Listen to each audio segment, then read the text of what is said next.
Assalamualaikum warahmatullahi wabarakatuh. Kami dari kelompok Kapak Empire akan mempresentasikan tentang apa saja yang sudah kita kerjakan dari pertemuan pertama hingga sekarang. Dan inilah nama-nama anggota dari kelompok Kapak Empire. Hal pertama kali yang kita kerjakan yaitu membuat pengertian dasar 5W1H tentang MPPL dan memilih tools yang akan digunakan. Berikut penjelasannya yang akan dijelaskan oleh teman saya, Rizwandi. Berikut adalah pengertian dasar untuk manajemen proyek perangkat lunak. Yang pertama ada poin-poinnya itu what, why, who, and how. Di sini ada what, pengertian dasarnya ada manajemen proyek perangkat lunak. Pengertian dasar adalah MPL suatu aktivitas yang bertujuan untuk manage sebuah perangkat lunak agar dapat berjalan dengan baik dan menghasilkan produk yang baik dengan mengefisiensikan sumber daya, biaya, dan jadwal. Nah, ini untuk why-nya. Untuk who-nya, siapa saja yang terlibat. Nah, untuk cara kerjanya, pertama ada perencanaan, yang kedua ada pengorganisasian, ketiga ada pelaksanaan, yang keempat ada pengawasan, dan yang kelima ada monitoring atau peninjauan berkala. Di sini tools yang kami gunakan adalah Trello. Trello adalah sebuah aplikasi yang digunakan untuk membantu individu dan tim berkolaborasi lebih baik dan menjaga proyek mereka agar terorganisir. Di sini kami membandingkan juga Trello dengan Basecamp.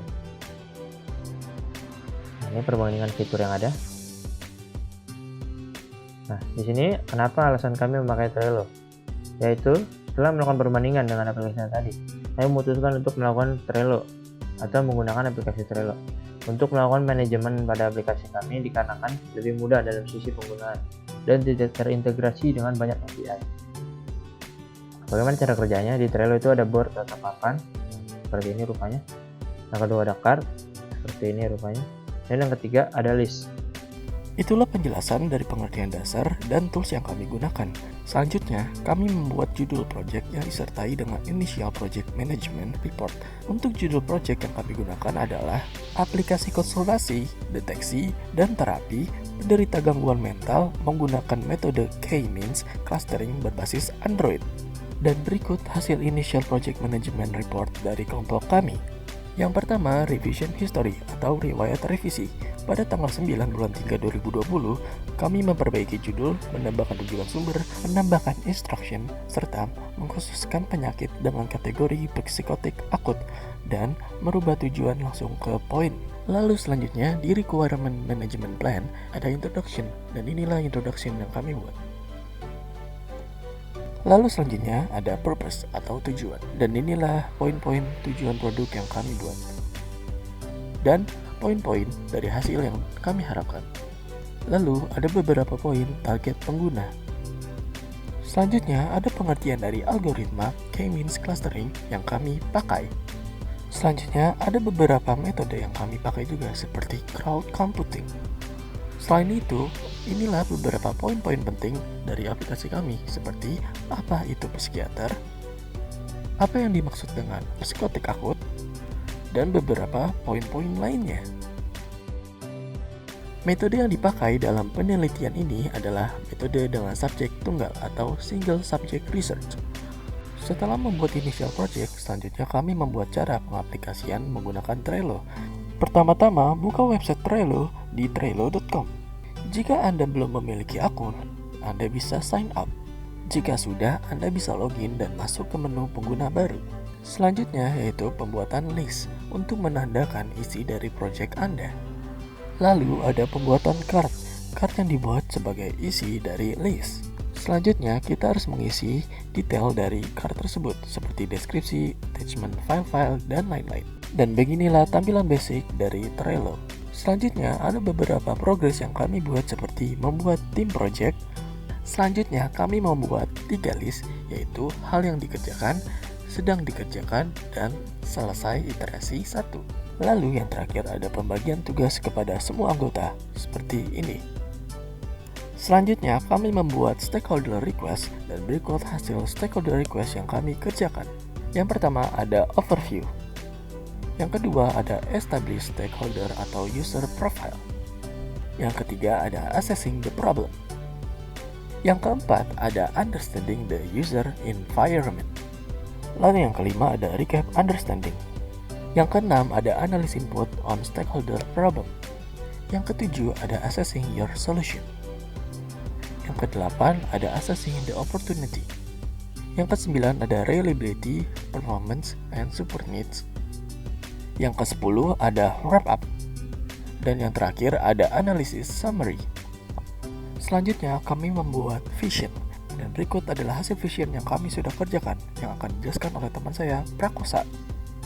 Vision. Pada bagian ini, saya akan menjelaskan beberapa poin tentang tahapan-tahapan vision. Di antaranya adalah positioning, business opportunity. Poin selanjutnya adalah problem statement. Lalu ada product position statement. Stakeholder and user description.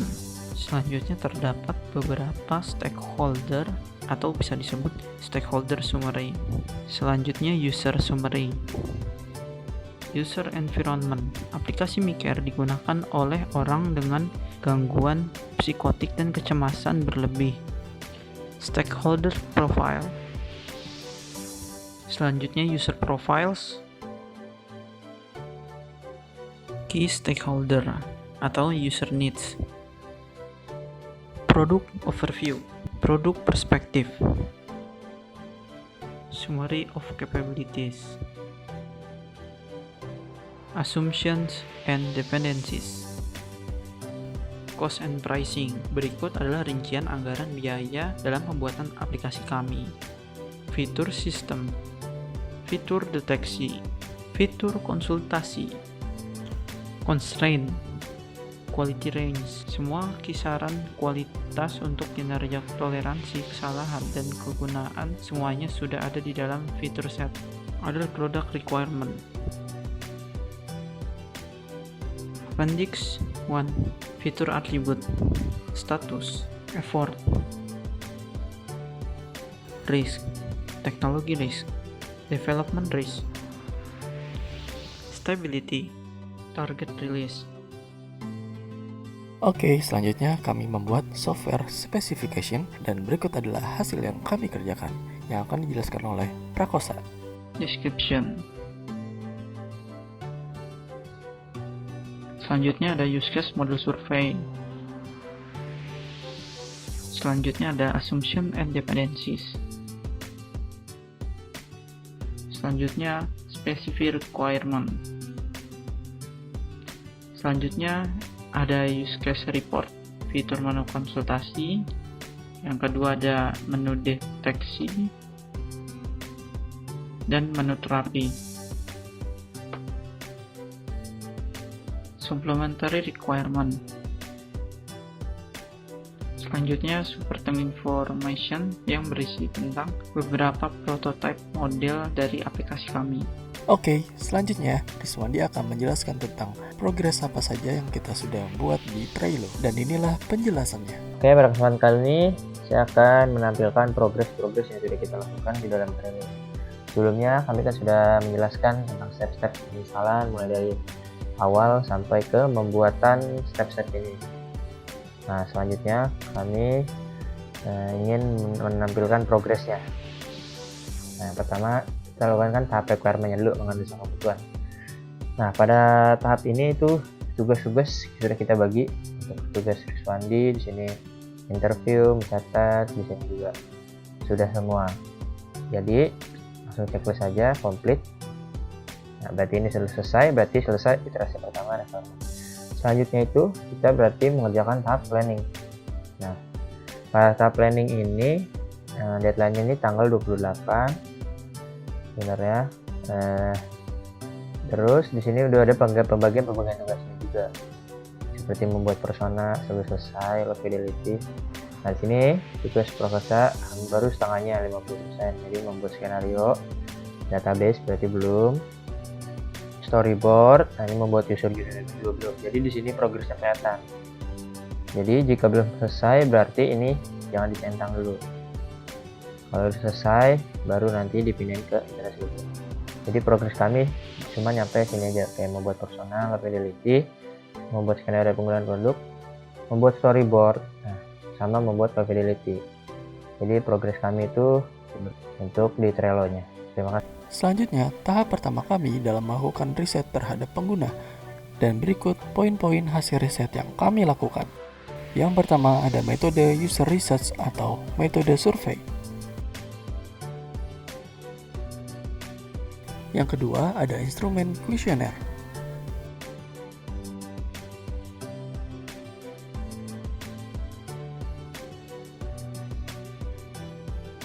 Yang ketiga ada kriteria responden.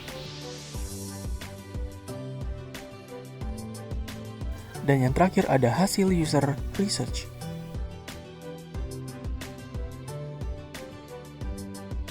Setelah kami melakukan riset pengguna, tahap selanjutnya yang kami lakukan adalah tahap analisa desain karya. Kami menganalisa hasil yang sudah kami dapatkan tadi.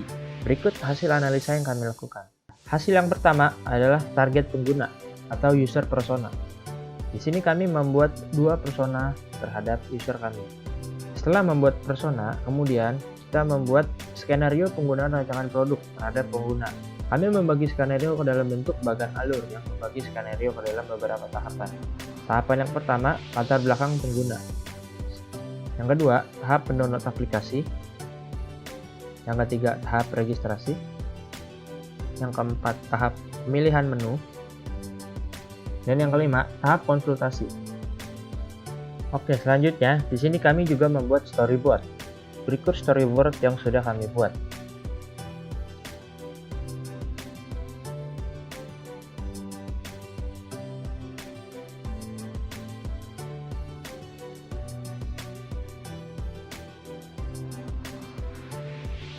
Berikutnya, kami juga membuat low fidelity prototyping atau membuat gambaran kasar terhadap aplikasi yang akan kita buat. Berikut hasilnya.